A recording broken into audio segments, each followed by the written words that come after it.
warahmatullahi wabarakatuh. Ala nabiyina Muhammad wa ala alihi wa sahbihi ajma'in. Amma ba'd. Rabbi syrah li sadri wa yassir li amri wahlul 'uqdatan min lisani yafqahu qawli. Hadirin sekalian, alhamdulillah segala puji milik Allah. Salawat bertangkaikan salam turun untuk baginda Rasulullah Muhammad sallallahu alaihi wasallam. Mari kita awali dengan membaca Sayyidul Istighfar bersama-sama. 1, 2, 3. Allahumma anta rabbi la ilaha illa anta khalaqtani wa ana 'abduka wa ana 'ala ahadika wa wa'dika mastata'tu a'udzubika min syarri ma sana'tu abu'u laka bi ni'matika 'alayya wa abu'u bi dzambi faghfirli fa innahu la yaghfiruz dzunuba illa anta rabbi shrah li sadri wa yassir li amri wahlul 'uqdatan min lisani yafqahu qawli. Al-Maidah ayat yang kedua. A'udzu billahi minasy syaithanir rajim. Silakan dikerasin lagi. Bismillahirrahmanirrahim. Ya ayyuhalladzina amanu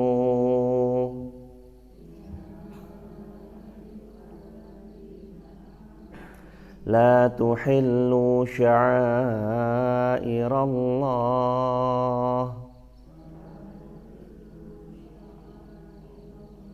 wala syahral harama walal hadi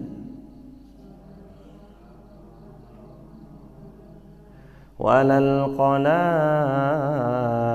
wala aminal bait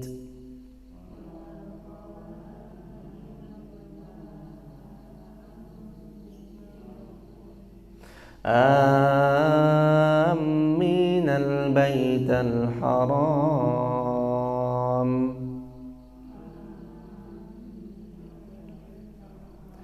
yabtaghuna fadlan min rabbihim wa ridwana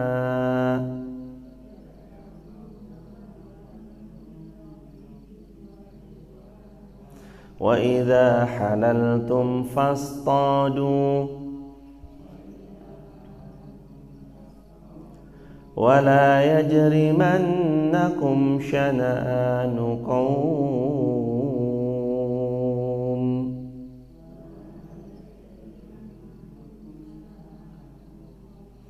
an saddukum 'anil masjidil haram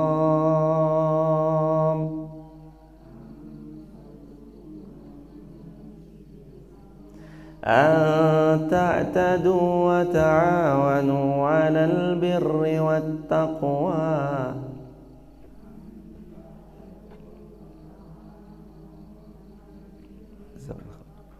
wa la ta'awanu 'alal itsmi wal 'udwan. Bismillah.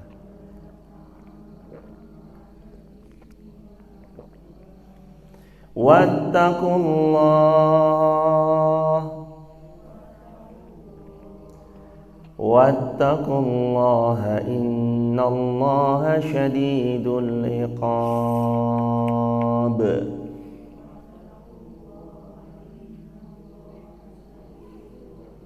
Allahumma arhamna bil Qur'an. Hadirin, jadi kemarin kita membahas Al-Maidah ayat yang kedua. Sekarang kita membahas tetap Al-Maidah ayat yang kedua, tapi lanjutan daripada apa yang kemarin kita bahas. Jadi setelah kemarin kita bahas ayat ini, Allah berfirman, wahai orang-orang yang beriman, janganlah kalian melanggar syariat-syariatnya Allah, dan jangan pula melanggar kehormatan bulan-bulan haram. Kemarin sudah jelaskan bulan haram itu ada 4, Rajab, Zulqa'dah, Zulhijjah, dan Muharram. Jangan kalian mengganggu hewan-hewan. Jangan hewan-hewan kurban yang diberi tanda itu kalian ganggu juga. Jangan pula kalian mengganggu orang yang mau datang ke Baitul Haram, yakni diantaranya adalah Masjidil Haram. Mereka mendatangi Masjidil Haram dalam 2 perihal. Perihal yang pertama dalam rangka mencari karunia atau mencari berkahnya Masjidil Haram, cari rezeki. Yang kedua, waridwana, dan mencari ridhonya Allah. Tapi kalau kamu telah menyelesaikan ihram, maka boleh bagimu untuk berburu. Dan jangan kamu sampai, nah ini mau kita bahas nih jemaah. Allah Subhanahu wa taala berfirman dalam Al-Qur'an, "Wala yajrimannakum syana'anu qaumin asaddukum 'anil masjidil haram ta'tadu wa ta'awanu 'alal birri wat taqwa wa la ta'awanu 'alal itsmi wal 'udwan." Hari ini kita mau bahas yang penggalan ayat tersebut. Jadi kemarin sudah kita bahas penggalan sebelumnya, sekarang kita mau bahas lagi setengah penggalan berikutnya lagi. Allah berfirman, dan janganlah kebencianmu kepada suatu kaum menghalang-halangi, atau janganlah ketika kamu benci sama suatu kaum sehingga membuat kamu gak adil lagi bersikap sama seseorang. Janganlah gara-gara kebencianmu kepada satu pihak membuat kamu melampaui batas sikapnya kepada pihak tersebut. Dalam Islam, konsep adil itu jelas. Allah berfirman dalam Al-Quran, i'dilu huwa aqrabu littaqwa. Berbuat adillah kalian karena adil itu lebih dekat dengan takwanya Allah. Orang adil itu jamaah porsinya dua. Satu, menempatkan sesuatu pada tempatnya, itu adil. Adil yang pertama ini menempatkan sesuatu sesuai pada tempatnya. Contoh misalkan anak TK sama anak kuliah. Kita punya anak dua, yang satu TK, yang satu kuliah. Apakah disebut adil dengan membagi uang jajannya sama rata? Anak TK 50.000, anak kita yang kuliah juga 50.000. Apakah itu disebut dengan adil? Tidak. Karena adil di sini poin yang pertama, menempatkan sesuatu sesuai pada porsi tempatnya. Anak TK berapa uang jajannya? 2.000. Anak kuliahan 50.000. Bahkan anak TK nggak kita kasih uang jajan. Kenapa? Karena mereka belum bisa mengelola uang itu dengan baik. Takut-takut uang itu malah hilang, atau malah dimainkan, atau malah dirobek, atau dan yang lain sebagainya. Ini namanya adil. Adil itu sesuai dengan porsinya masing-masing. Dia tempatkan di mana semestinya keadilan itu dia tempatkan. Lalu makna adil yang kedua itu adalah sama. Dalam apa? Dalam menerima konsekuensi dari tindak buruk yang dilakukannya. Kata Nabi Muhammad SAW, ada hukum Islam namanya kisos. Ad-dam bid-dam, an-nafsu bin-nafsi, wal unsa bil-unsa. Ada seseorang menumpahkan darah, tumpahkan darahnya. Ada seseorang menghilangkan nyawa, dihilangkan balik nyawanya. Namanya adil dalam konsekuensi menerima hukuman. Bahkan Nabi pernah bahkan Nabi pernah bersabda dalam hadis riwayat Imam Muslim, "Lau Fatimah bintu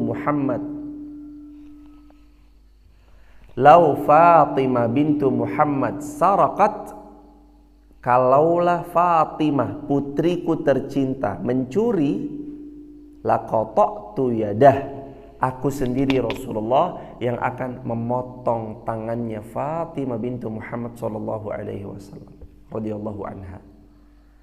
Kalau anakku sampai mencuri, aku ayahnya yang akan langsung memotong tangannya Fatimah. Saking apa? Nabi menempatkan pada tempatnya jemaah.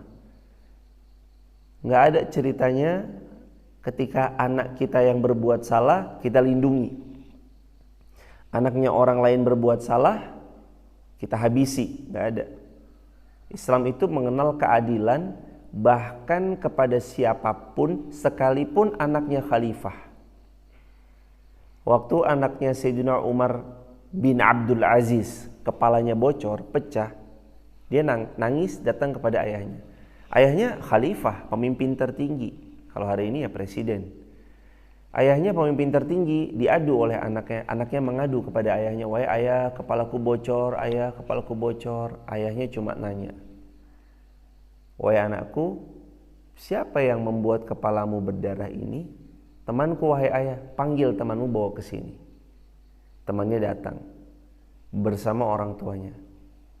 Gak serta-merta Umar bin Abdul Aziz kemudian menghukum mereka, padahal temannya ini udah datang sama orang tuanya. Saking gak enak, saking takutnya jemaah. Saking takutnya karena yang dibocorkan kepalanya adalah anaknya sang khalifah. Datang orang tuanya bersama anaknya hendak meminta maaf, tapi Umar bin Abdul Aziz gak serta-merta memaafkan dengan begitu saja, kecuali beliau bertanya dengan beberapa kalimat. Ibu, bapak, dengarkan dulu dari anak-anak kita, karena mereka yang bermain. Wahai anakku, siapa yang melempar batu duluan? Tanya Umar bin Abdul Aziz pada anaknya yang kepalanya bocor. Kata anaknya, wahai ayah, saya yang melempar batu duluan kepada dia, tapi tidak kena. Lalu dia membalas melempar batu ke kepala saya, lalu kena. Apa jawab Umar bin Abdul Aziz? Wahai ibu dan bapak, kamilah yang meminta maaf karena kesalahan ini diawali dari anak kami. Itu khalifah loh jemaah. Sekelas Umar bin Abdul Aziz tuh kalau beliau mau eksekusi, mau menghabisi pihak lawan yang menyakiti anaknya, sangat bisa. Tapi nggak dilakukan. Beliau adil dalam menimbang, adil dalam mengambil keputusan, adil dalam membuat kebijakan. Waktu Sayyidina Umar diadukan sama seorang bapak, yang bapak ini bilang, Umar, anakku durhaka. Apakah Umar telan mentah-mentah? Tidak. Umar datangkan anak yang dibilangnya durhaka. Mana anakmu yang katamu durhaka itu? Anaknya datang, terus anaknya ditanya, wahai fulan, ayahmu mengatakan tentang dirimu bahwa kamu anak durhaka. Apakah benar?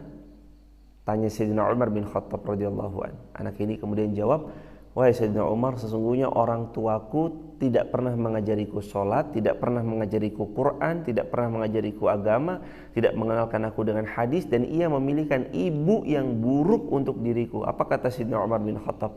Sesungguhnya kamulah yang durhaka kepada anakmu. Jadi hadirin, yang namanya anak durhaka itu ada, tapi jangan lupa juga ada juga orang tua yang durhaka. Orang tua yang durhaka, orang tua yang gak pernah mau mengupgrade dirinya. Dia menuntut anaknya lebih baik dari dirinya, tapi dia tidak pernah menuntut dirinya sendiri untuk lebih baik dari dirinya yang sebelumnya. Kan kita sering banget ya, pokoknya kamu harus lebih baik nak daripada mama. Tapi kita lupa memperbaiki diri kita dari hari yang lalu. Kita selalu membanding-bandingkan nih, rata-rata biasanya anak kita tuh dibanding-bandingkan sama anaknya orang lain, teman sekelasnya. Kamu tuh gimana sih? Itu dong kayak teman sekelasmu deh. Teman sekelasmu aja udah hafal loh 100 hadis. Masa kamu baru 50 hadis? Membanding-bandingkan tujuannya memotivasi supaya lebih baik, silakan saja. Tapi jangan lupa juga ketika kita membandingkan dia anak kita ini dengan teman sekelasnya, kita juga harus fair, bandingkan diri kita dengan orang tuanya temannya anak kita. Lah orang tuanya aja hafal Quran, kita di sini-sini aja, padahal kita menuntut yang lebih daripada anak kita. Nah, maka berbuat adil itu harus dalam Islam. I'dilu huwa aqrabu lit taqwa. Dan berbuat adil ini Allah firmankan dalam ayat ini, wala yajrimannakum syana'anu qaumin an saddukum 'anil masjidil haram an ta'tadu. Janganlah kebencianmu kepada suatu kaum karena mereka menghalang-halangimu dari Masjidil Haram mendorongmu untuk berbuat yang melampaui batas. Kalau ada seseorang itu benci, biasanya mohon maaf matanya ditutup sebab karena kebencian. Kalau matanya ditutup tidak bisa melihat kebaikan sebab karena kebencian yang terlamat dalam. Jadi kalau matanya ini udah benci sama orang sih biasanya ngeliatnya yang buruk-buruk doang jemaah. Karena udah terlanjur benci, gak suka. Pokoknya apapun yang dilakukan orang ini pencitraan aja. Dia berbuat baik pencitraan, dia berbuat buruk tambah lagi jadi bulan-bulanan. Mata tuh kalau udah benci tuh kayak gitu. Wa ainur ridha. Dan mata kalau udah cinta, semua aib tertutup. Mata tuh kalau udah cinta, semua aib tertutup. Wa ainur ridha tukhfi masawiyah. Tertutup, menjadi tersembunyi semua aib-aib yang orang itu miliki karena udah cinta. Tapi kalau udah benci, waduh, semuanya dibongkar jemaah. Kalau udah benci ya, apapun jadi nggak enak, apapun jadi jelek. Orang kalau udah benci itu begitu jemaah. Nah, Allah firmankan dalam ayat ini, kita harus adil dalam bersikap. Jangan sampai kita benci sama orang membuat kita melampaui batas terhadap mereka. Terutama, mohon maaf sekali, 2024 yang akan datang, jangan terlalu membenci, ya jangan juga terlalu mencintai. Yang kita bela mati-matian, apa segala macam itu, ujung-ujungnya ketika kita susah, yang nyari duit siapa? Diri sendiri. Kita blok sana, blok sini, blok situ. Akhirnya ujung-ujungnya mencari nafkah ya diri kita sendiri.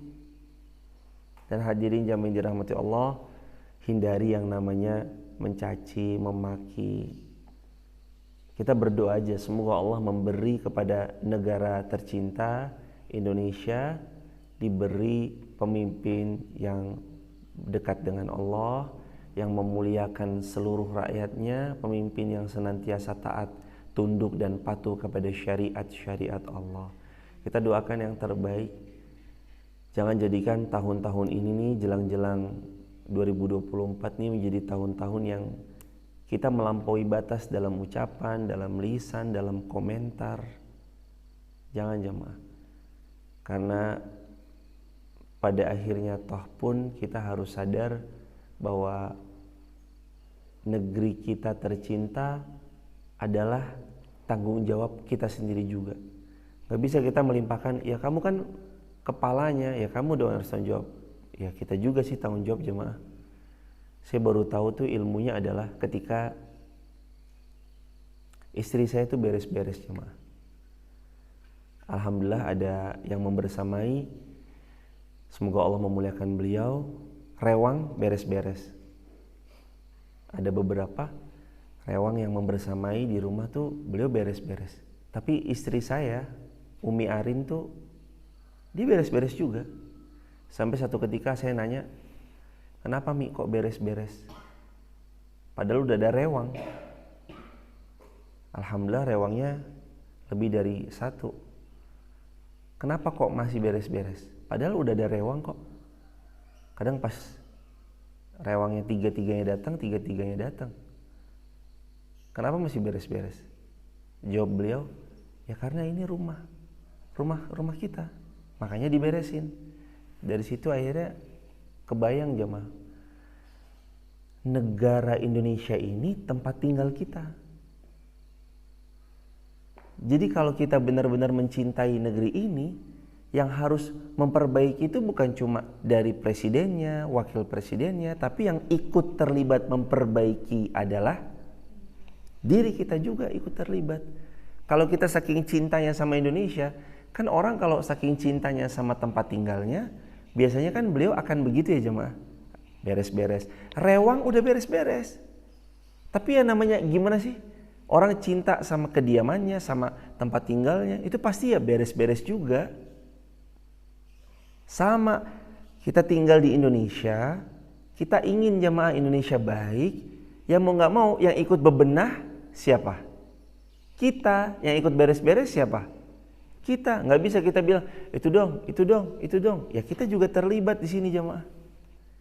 Makanya Allah Subhanahu wa Ta'ala memberitahu kepada kita, ayo berbuat adil, ayo yang baik, ayo kamu tuh harus jangan melampaui batas, jangan sampai matamu ditutup dengan kebencian. Karena kalau udah benci sama orang tuh salah aja. Nih, nanti membenci salah satu pilihan. Tahu-tahu qadarullah kok beliau yang jadi. Waduh, itu isinya cuma wah, nanti kalau dia buat salah terus jadi caci maki. Kalau dia benar terus saja dianggap pencitraan atau apapun itu. Jadi nggak pernah melihat sudut pandang baiknya gitu. Padahal PR kita bersama itu ya Padahal PR memperbaiki satu wilayah itu ya dimulai dari diri kita sendiri. Pernah ada kan kalimat yang disampaikan oleh guru-guru kita, aku berupaya mengubah dunia, ternyata tak bisa. Aku berupaya mengubah satu negara, ternyata tak bisa. Aku berupaya mengubah satu wilayah, ternyata tak bisa. Aku berupaya mengubah satu RW, tak bisa. Aku merubah satu RT, tak bisa. Aku merubah keluargaku pun tidak bisa. Sampai aku mengawali perubahan itu dari diriku. Ketika aku berubah, lantas keluargaku pun berubah, RT ku pun berubah, lingkunganku pun berubah, wilayahku pun berubah, negeriku pun berubah, sampai dunia pun dengan izin Allah ikut berubah. Berawal dari perubahan diri sendiri. Udah mulai dari mana nih perubahannya? Perbaiki sholat, subuh ya bangunlah, gak tidur. Habis subuh ngaji, subuh syuruk. Ini kan tambah insight ilmu. Buat teman-teman di TikTok, YouTube, Instagram, terima kasih sudah bergabung. Tapi by the way, kalau punya karyawan, boleh loh teman-teman di TikTok, YouTube, Instagram bilang sama karyawannya, wajib bagi kalian ikut subuh syuruk. Karena pemimpin itu bebas jamaah. Dia punya tanda tangan yang dimana kalau tanda tangan ia sebagai seorang pemimpin itu dibubuhkan di satu kertas atau di satu secarik kertas gitu, dia bisa berdampak sama orang yang di bawahnya. Kepada yang kerja di PTA, silahkan memantau kajian subuh syuruk. Gak usah di sini juga, dalam arti gak harus di sini juga, tapi kepada ustadz siapapun lalu dikasih resume. Kasih resume, kirim ke grup. Jadi sebelum mereka bekerja jam 8 sampai jam 5, mereka tuh udah punya semangat juang dulu karena mereka diisi dengan ilmu. Sebelum mereka bekerja dari jam 8 pagi sampai jam 5 sore. Mereka pagi subuhnya itu udah ada asupan gizi rohnya mereka. Jadi mereka diwajibkan untuk ikut kajian subuh sampai syuruk yang ditandai absensinya dengan resume. Bahwa resume hari ini saya lagi ngaji Quran surah Al-Ma'idah ayat yang kedua. Poinnya adalah jangan sampai kebencianmu membuat kamu melampaui batas. Gara-gara benci kamu gak adil. Adil itu terbagi dua. Adil yang pertama dalam memberi. Memberi itu harus proporsional sesuai dengan porsinya masing-masing. Adil dalam menghukum sesuai dengan hukumannya tanpa tebang pilih, tanpa pilih-pilih. Pokoknya siapapun kena. Itu namanya adil, terbagi dua porsi. Oh, itu keterangannya. Kirim ke grup dong. Teman-teman yang punya karyawan, berlakukan itu. Wajibkan ngaji, kirim resumenya. Wajibkan ngaji, kirim resumenya. Wajibkan ngaji, kirim resumenya. Kayak gitu cuma. Harus ada satu hari itu minimal banget 1 poin dari sesuatu yang dia dapat di cuplikan pengajian itu. Boleh jadi mungkin dia gak ngikutin semua, tapi yang jelas ada 1 poin aja yang dia dapat dari kajian di subuh hari, itu udah bekal untuk dia melewati hari-hari itu. Kan kita ulang-ulang berkali-kali, jamaah, mata ini ketika Allah karuniai untuk bisa melihat, bangun di pagi harinya, kalau bisa sebelum melihat handphone, sebelum melihat kepada mobil, motor, lampu-lampu yang menyala, atau matahari yang terbit, atau melihat dunia dan seisinya, mata ini kalau bisa melihat Al-Quran. Telinga ini sebelum mendengarkan apapun perkara dunia, kalau bisa mendengarkan Al-Quran. Kalau bisa gitu hadirin. Telinga mendengar Quran, lisan membaca Al-Quran, mata kita memandang Al-Quran, gak akan pernah menyesal. Orang yang mengawali harinya dengan membaca Al-Quran, gak nyesal. Pagi ini alhamdulillah, sebelum kita bangun, sebelum kita lihat handphone, kita udah lihat Al-Quran dulu. Kita udah baca Al-Quran dulu. Kita sebelum melihat kepada matahari yang terbit, kita melihat Al-Quran dulu. Mata-mata yang insya Allah diberkahi Allah bi'idznillah insya Allah. Jadi itu ya jemaah tentang berbuat adil. Jangan sampai gara-gara kita benci sama seseorang, kita jadi nggak bisa berlaku adil. Begitu hadirin. Berikutnya, wa ta'awanu 'alal birri wat taqwa. Ini konsep tolong menolong berdasarkan firman Allah dalam Al-Qur'an surah Al-Maidah ayat yang kedua, bahwa tolong menolong kalian 'alal birr wat taqwa. atas dua hal. Yang pertama, wajib bagi kalian tolong menolong di atas kebaikan. Yang kedua, wajib kalian tolong menolong yang membuat kalian menjadi semakin takwa kepada Allah Subhanahu wa taala. Alal birri wat taqwa. Jadi harus bagi seorang muslim itu kalau mereka tolong menolong ya di dua perihal tadi. Bismillah. Alhamdulillah. Yang pertama alal bir, atas kebaikan, wat taqwa. Dan harus buat kita itu membuat apa yang kita lakukan, memberi pertolongan pada orang lain kah itu atau apapun kah itu, wat taqwa, menjadikan kita hamba Allah yang makin bertakwa.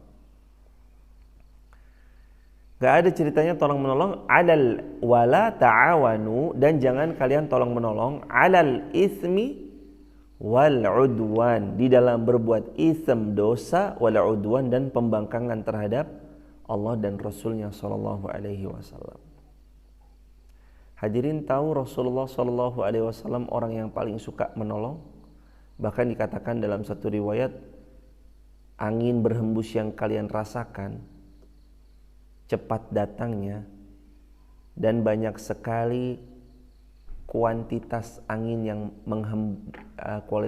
yang datang menerpa kita. Kebaikannya Rasulullah itu lebih banyak daripada hembusan angin yang menerpa kalian. Itu saking sukanya Rasulullah nolong orang. Rasul tuh suka banget nolong orang. Ada sesuatu yang sulit, selama Nabi bisa bantu ya jemaah, pasti Nabi bantu. Selama yang Nabi bisa bantu, pasti Nabi bantu semampunya.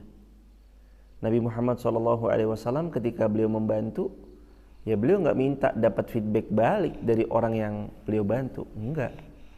Kalau beliau bisa bantu, ya beliau bantu tanpa meminta feedback apapun dari orang yang pernah beliau bantu. Tolong menolong dalam mengerjakan kebaikan dan takwa ini juga yang mendorong para sahabat Nabi radhiyallahu anhum ajmain itu saling care satu sama lain. Saling care satu sama lain. Ketika ada yang kelaparan, lalu sahabat Nabi ini datang memberinya makanan. Loh, Nabi itu punya ashabul suffah atau ahlus suffah. Jadi di belakang rumahnya Rasulullah tuh kayak ada tempat tinggal buat orang-orang yang ngaji merantau dari jauh gitu jemaah. Ya kalau gampangannya, Nabi tuh datang tamu juga dari beragam macam negeri, bukan luar kota aja tapi negara. Tamu-tamunya Rasulullah itu ya ada yang dari Yaman, ada yang dari Syam, ada yang dari Uzbekistan. Tamu-tamunya Nabi itu ya macam-macam jemaah. Dari luar negeri datang. Lalu ngapain? Belajar sama Rasulullah. Ada tempat yang Nabi siapkan tuh Ahlus Suffah untuk mereka orang-orang yang ngaji sama Nabi, belajar sama Nabi. Ahlus Suffah ini disiapin tempat sama Rasulullah SAW. Juga termasuk diantaranya mereka dibiayai hidupnya sama Nabi SAW. Jadi makannya ditanggung, minumnya ditanggung, dalam rangka nanti mereka belajar ngaji sama Nabi SAW. Wah ini ya memang luar biasa ya jemaah. Perjuangan Rasulullah SAW itu juga luar biasa, mengkader sahabat-sahabatnya radhiyallahu anhum ajmain. Ini tolong menolong hadirin dalam kebaikan. Sering diulang di beragam majelis ilmu, kami mengulang kalimat yang sama. Ayo kita kerjasama, kita tolong menolong dalam kebaikan di bidang kita masing-masing. Kalau jamaah punya ilmu, bagikan ilmunya. Kalau jamaah punya harta, berdermalah dengan harta terbaiknya. Kalau jamaah punya skill, niatkan skill itu untuk menolong agamanya. Kalau jamaah punya waktu luang dan tenaga, pakai waktu luang dan tenaga itu untuk mensyiarkan agama Allah. Plus, kalau jamaah hari ini punya paket data, pakai paket data itu untuk menyebarluaskan kebaikan di media sosial. Karena jihad kita ini ada beragam macam arena di hari-hari ini. Arena jihad yang sesungguhnya ada medan pertempuran. Ada nggak terus kemudian medan jihad yang lain bagi kita, terutama bagi para kaum wanita? Kalau kaum laki-laki kan jelas ya, medan jihadnya adalah medan pertempuran. Bagi wanita ada nggak jihadnya? Jihadnya ada. Di daerah mana mereka berjihad? Di sosial media, kalau mereka mensyiarkan agama Allah itu terhitung jihad. Jihad sosmed. Jihad di sosial media itu jihad. Ketika sosmedmu dipenuhi dengan kebaikan, maka itu yang nanti insya Allah di akhir hayat kita akan kita banggakan sebagai perbekalan. Jemaah kan merasanya kayak itu sedikit ya. Yang nonton taruhlah 50, taruhlah 100, 200 itu udah banyak banget kita yang nonton ya kalau misalkan update status atau apapun. Atau bahkan ada yang lebih daripada itu. 1000 taruhlah, menurut kita sedikit ya, yang lain tuh sudah sampai juta-juta. Jangan putus asa jemaah, jangan kendor dulu kalau cuma karena melihat 50-nya, 100-nya, 1000-nya. Karena boleh jadi dari 1000 yang menonton itu ada 1 orang berubah dan kita panen pahalanya sampai hari kiamat. Dan ternyata yang berubah itu adalah seorang kepala rumah tangga atau ibu rumah tangga, anaknya diberikan ilmu, cucunya terus mendapatkannya, cicitnya dan seterusnya sampai hari kiamat ilmu itu terus mengalir kepada kita. Makanya kata Nabi kan, idza matal insan in qata amalu illa min thalas. Kalau anak Adam itu meninggal, terputus semua amalannya kecuali 3. Shadaqatun jariyatun, ilmun yantafa'u bihi, waladun shalih yad'ulah. Kalau kita mati semuanya terputus kecuali 3, sedekah jariah, ilmu yang manfaat dan anak soleh yang mendoakan. Dari 3 ini kan yang paling murah, yang paling ringan, yang paling mudah kan menyebarluaskan ilmu, paling mudah. Punya anak, mendidik anak kan ada biaya pendidikannya yang nggak murah toh pasti. Ada modal yang harus dikeluarkan toh pasti. Sedekah jariah apalagi ada modal yang dikeluarkan kan sedekah jariah. Ya harta yang disumbangkan, entah itu 50.000, 100.000, 1 juta, 2 juta, 10 juta, 50 juta dan seterusnya. Tapi kalau ilmu yang bermanfaat hari ini bisa kita sebarluasin di WhatsApp nggak? Sangat bisa. Makanya buat teman-teman, termasuk kalau di grup sahabat UIR itu kok ada video, lalu ada ajakan bareng-bareng, silahkan di-share ya kepada sahabat terbaik. Itu sebenarnya kita dikasih tawaran amal jariah terbaik dengan cara mudah. Apa kata Nabi? Ilmun yantafa'u bihi. Ilmu yang bermanfaat, yang ketika kita share, menghadirkan manfaat itu lebih luas, sehingga ketika ada orang yang meraih manfaat dari apa yang kita sebarluaskan, kita panen pahalanya. Ini loh jamaah istimewanya ilmu yang bermanfaat. Manusia mati meninggalkan apa? Nama dan data. Hari ini manusia mati meninggalkan nama dan data di sosial media. Data terakhir yang diposting, apa story terakhir yang diposting, bagaimana profil picture terakhir yang diposting, itu selalu berpengaruh ketika orang ini meninggalkan dunia. Dipantau, dilihat, ternyata itu bisa jadi earning pahala buat kita, jariah pahala buat kita. Makanya wajib bagi kita tolong menolong. Salah satunya adalah dengan yuk bareng-bareng yuk kita bergerak dalam kebaikan. Semua punya ilmu, silahkan. Semua yang punya harta, ikut andilkan hartanya, jihadkan hartanya. Apalagi dalam Al-Quran seringkali Allah mengulang-ulang ayat ini, dan ini bentuk urut-urutan namanya jamaah. Jahidu bi amwalikum wa anfusikum. Berjihadlah kalian di jalan Allah dengan 2 perihal. Perihal yang pertama dengan bi amwalikum, dengan apa berarti? Dengan harta. Wa anfusikum, baru dengan jiwa. Berarti jihad nomor 1-nya adalah dengan apa dulu? Harta, baru berikutnya dengan jiwa. Kalau jamaah membaca Al-Quran, atiullah wa atiur rasul, taatilah Allah, taatilah Rasul. Berarti nomor 1 yang paling harus ditaati itu apa dulu? Siapa dulu? Allah, baru kemudian Rasulullah Muhammad SAW. Wajahidu bi amwalikum, berjihad kamu dengan amwal. Amwal itu artinya harta. Jihadkan harta kalian. Wa anfusikum, serta merta jihadkan juga nyawa kalian, jiwa kalian. Jadi ilmunya terlibat, hartanya terlibat, pergerakan daripada dirinya terlihat, lalu dia juga menyumbangkan tenaga terbaiknya terlihat, skill terbaiknya terlihat. Ada orang yang selama ini menggunakan skill yang Allah berikan untuk hal-hal selain daripada Allah, apa yang Allah ridhoi, sekarang harus diganti. Skillnya harus kepada apa yang Allah cintai. Jamaah jago foto, pakai dong fotonya itu untuk meng-capture momen yang membuat orang makin rindu dengan kebaikan. Capture momen itu. Jamaah bisa edit video, pakai edit video itu sarana untuk mendekatkan diri kepada Allah.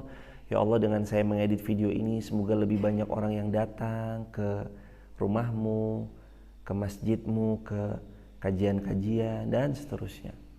Pakai itu terus jemaah. Jemaah yang punya skill apalagi.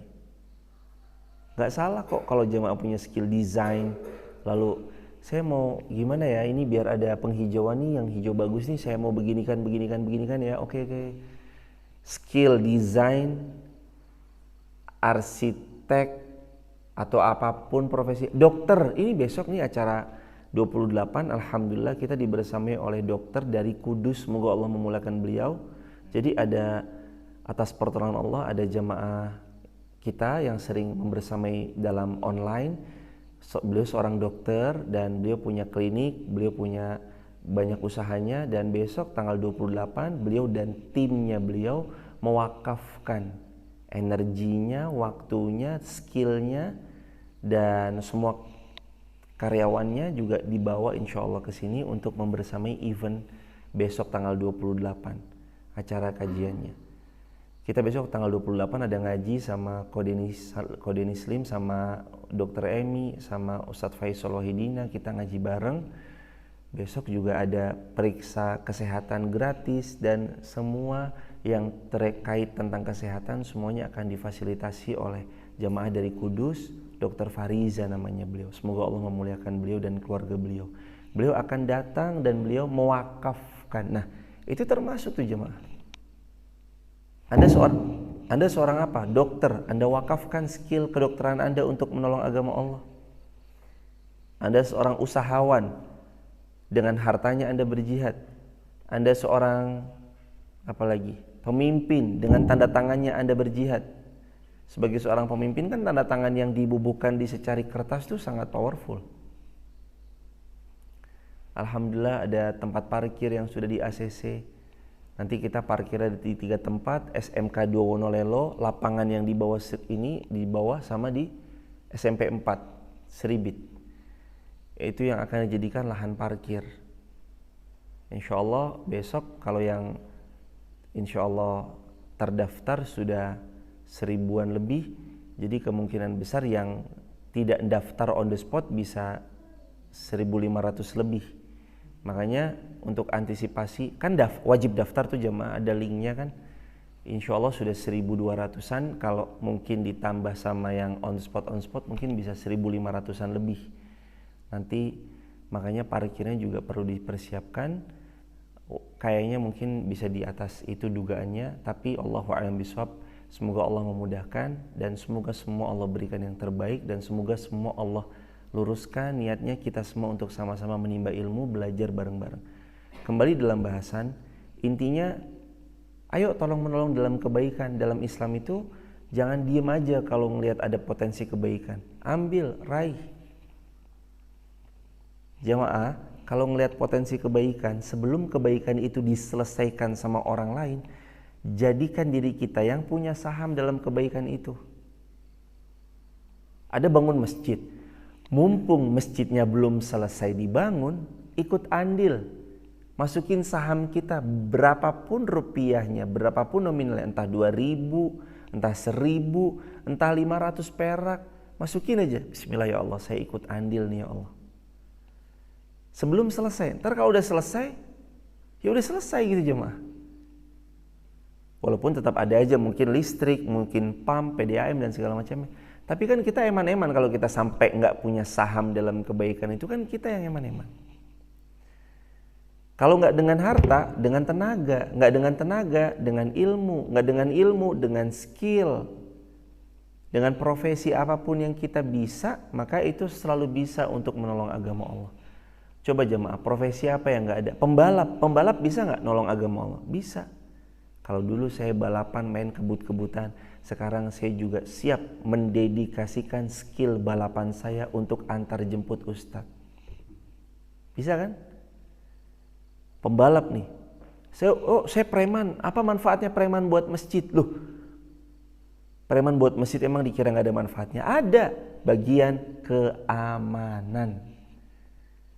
Ya dulu saya preman, tukang mendem, tukang mabok, tukang begini, tukang begitu. Saat dia mau kembali kepada Allah, ya udah sekarang yuk di masjid. Jadi bagian apa? Jadi bagian keamanan yang mengamankan semua berlangsungnya acara dari awal sampai akhir. Bisa nggak?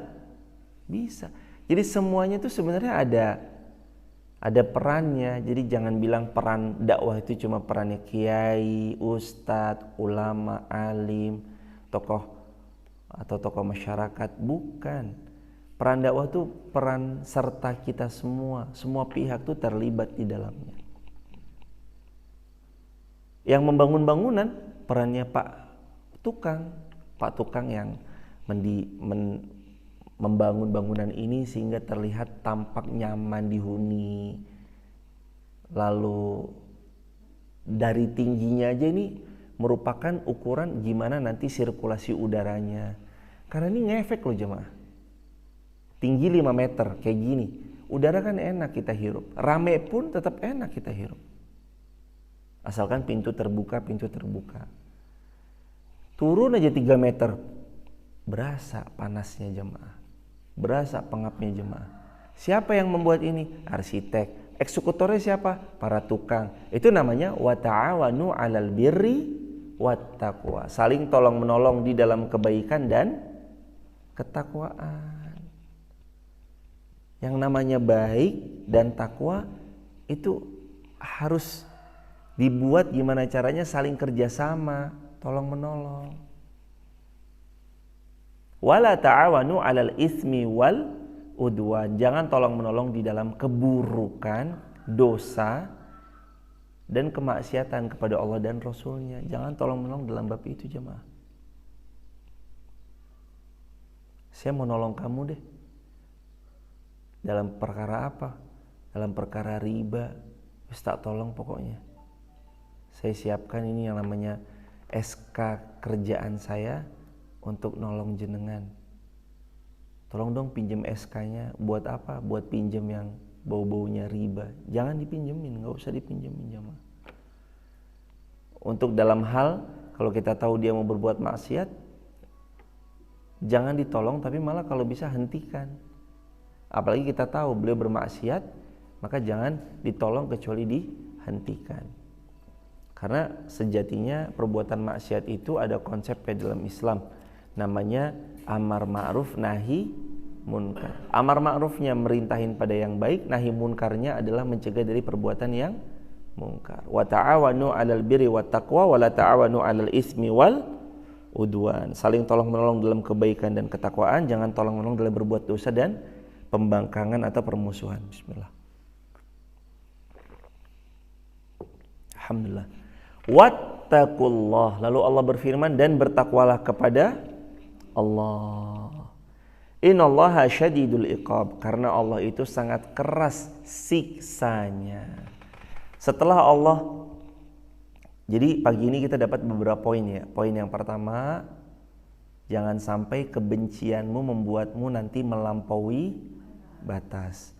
Poin yang kedua, tolong menolong di dalam kebaikan dan ketakwaan. Yang kedua, jangan tolong menolong di dalam perbuatan dosa dan pembangkangan atau dosa dan kemaksiatan. Lalu poin yang berikutnya, bertakwalah kepada Allah.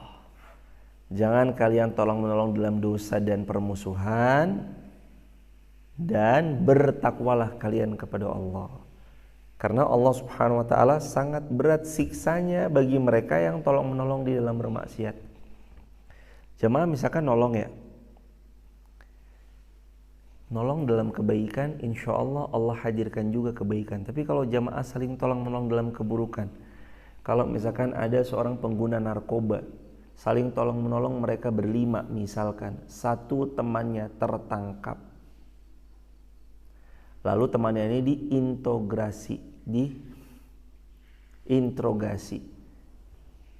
diinvestigasi, di BAP, berita acara dan segala macam. Siapa? Kamu dapat barang dari mana? Terus ternyata satu orang yang ketangkap itu cepuin 4 temannya yang lain.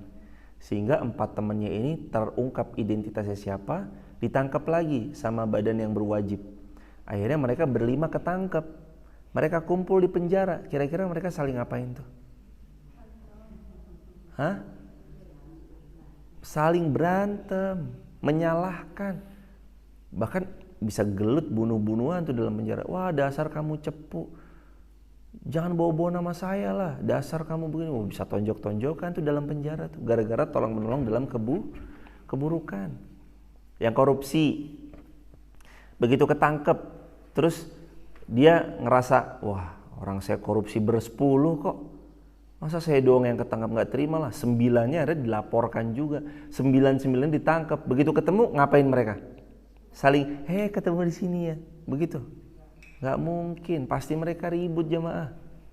Itulah kalau tolong menolong di dalam ismi, perbuatan dosa, wal udwan, dan pembangkangan dan permusuhan. Makanya tolong menolong yang sesungguhnya itu ya cuma ada dalam kebaikan. Hakikat tolong menolong itu cuma ada dalam kebaikan. Nggak ada tolong menolong dalam perbuatan dosa, perbuatan keji, perbuatan mungkar, tuh nggak ada. Tolong menolong itu ya dalam kebaikan. Ada orang mau ikut ngaji, nebeng ya mbak, goncengin pakai motornya. Kalau emang sejalan, rumahnya berdekatan, goncengin. Mobil kita alhamdulillah muat, pakai mobil kita juga. Ayo udah yuk ngaji bareng bersama-sama, niatkan semua karena Allah. Tuh saling tolong menolong tuh. Dan persahabatan yang dibangun karena iman, frekuensi tahan lamanya itu lebih bertahan lama daripada persahabatan yang dibangun karena perkara dunia, karena hobi fotografi. Yuk fotografer kumpul semua. Nanti kalau udah nggak hobi foto-foto lagi, selesai udah jemaah, terputus. Tapi kalau yang bertaut karena iman, Allah pun ridho atas persahabatan itu, membuat persahabatannya langgeng. Bersahabat itu kan enak kalau langgeng. Persahabatan makin lama makin nyaman. Begitu hadirin jamaah yang dirahmati Allah. Bertakwa kepada Allah Subhanahu wa taala. Insyaallah biidznillah Al-Maidah sampai sini ayat yang kedua. Besok kita bahas ayat yang ketiga. Hurrimat alaikumul maitatu waddam walahmul khinzir wa ma uhilla li ghairillahi bih. Di mana Allah berfirman, diharamkan bagimu memakan bangkai, darah, daging babi dan daging hewan yang disembelih selain untuk Allah Subhanahu wa taala. Dan besok kita perinci lagi apa saja yang ada di ayat ketiga Al-Maidah. Sampai sini sebelum nanti buka tanya jawab. Buat teman-teman di TikTok, YouTube, Instagram, kalau ada yang mau bergabung di grup kajian kami, silakan tap link di bio, sebut namanya, asal kotanya, asal negaranya. Semoga jadi wasilah kebaikan untuk kita bersama-sama. Dan ada ilmu yang biasanya nanti di-share di sana juga boleh disebarluaskan lagi di grup-grup lain kepada sahabat-sahabat terdekat, jadi story WA. Semoga seperti yang Nabi sabdakan, ilmun yantafa'u bih, menjadi ilmu bermanfaat yang ilmu itu kelak akan menjadi jariah sampai hari kiamat. Dan kita tidak pernah tahu saat video itu tersebar sampai sosial media, atau ketika video itu terupload di sosial media, video itu menyebar luas, mengetuk handphonenya siapa, sampai di kota mana, hingga atau singgah di negara mana, itu tidak pernah tahu. Makanya teruslah sebar kebaikan, karena sekarang medan jihad kita bukan cuma medan pertempuran, tapi medan jihad kita juga termasuk media sosial. Itu medan jihad kita. Barakallahu fiik. Waktu dan tempat untuk tanya jawab dipersilakan. Fadhol hadirin. Ada pertanyaan? Silakan jemaah. Nggak ada pertanyaan? Alhamdulillah, saking pol fahamnya luar biasa. Ada pertanyaan? Fadhol. Wujud soal? Kalau nggak ada saya yang bertanya. Apa pelajaran yang pagi ini kita dapat? Nomor 1,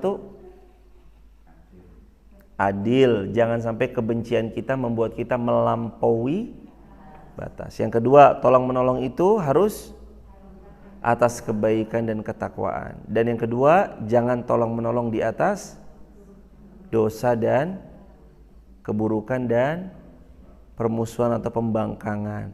Lalu yang ketiga, yang keempat, bertakwa kepada Allah, karena azabnya Allah sangat pedih bagi orang-orang yang saling tolong menolong dalam keburukan dan kemaksiatan. Barakallahu fikum. Ini yang dapat kita pelajari, yang dapat kita bahas. Semoga Allah memuliakan kita semua. Dan buat teman-teman yang di Wonosobo dan sekitarnya, insyaallah pagi ini jam 8 kita bakal ngaji bareng-bareng di Elena Kauman Wonosobo. Kalau teman-teman ada yang di Banjar, Temanggung atau deket banget dari Wonosobo, teman-teman bisa searching di Google aja Elena Kauman Wonosobo, nanti muncul. Dan pagi ini kita ngajinya on time jam 8 sampai selesai. Untuk teman-teman yang jauh bisa juga saksikan lewat online. Insya Allah kita live streamingkan juga secara online dari TikTok maupun YouTube maupun Instagram. Barakallahu fikum. Terus ada doa-doa terbaik dari kita untuk saudara-saudara kita.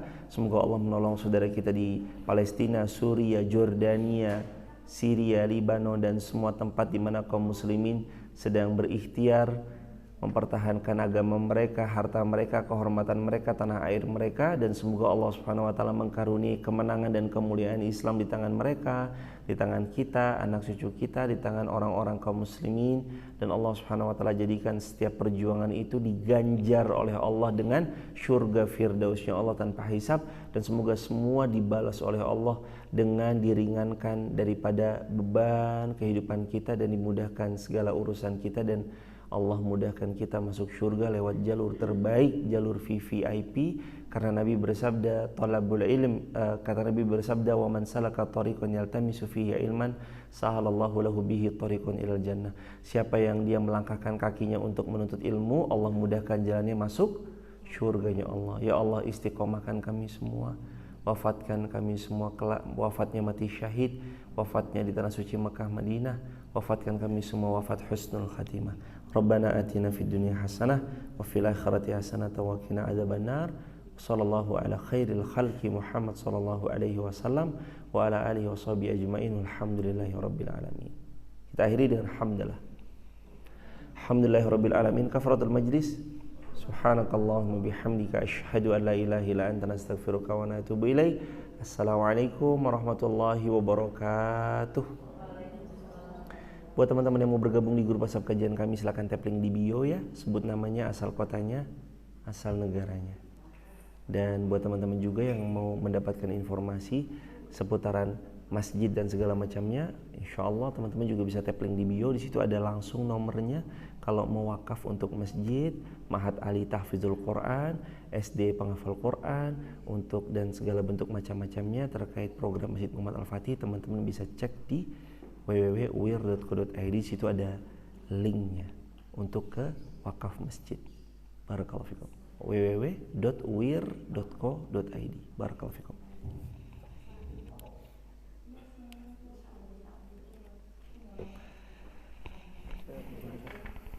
Siap.